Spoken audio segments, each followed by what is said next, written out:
ও বৌদি শুনে যাও এখানে আবার তারপর তুমি কাজে লেগে পড়বে, আমি ভুলে যাব।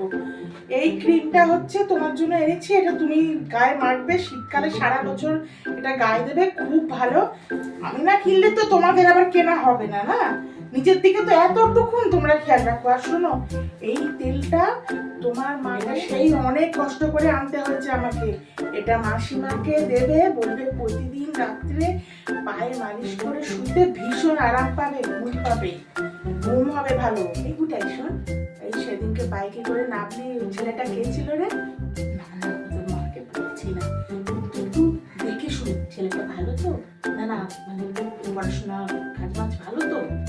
আচ্ছা, সে আমি ম্যানেজ করবো তোর মাকে, ভালো।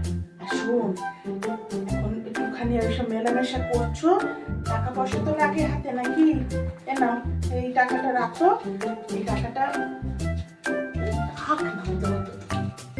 তো বৌদি, তুমি একটু সিনেমা টিনেমা দেখো নাকি, না সারাদিন শুধু ঘরের মধ্যে মুখ গুজে পড়ে আছো? আমার দাদাটাকেও বলি হারি, কি কেমন যেন মেয়ে একটা। শোনো, তুমি, আমি তো আছি, তুমি আমাকে ফোন করবে, আমি তক্ষুনি চলে আসবো। আর তোমাকে অত দেখতে হবে না, সংসার ও মাঝে মাঝে সংসার ওরকম ফেলে রাখবে তো, সারাটা দিন শুধু সংসারের পিছনে তুমি খেটে গেলে এসব।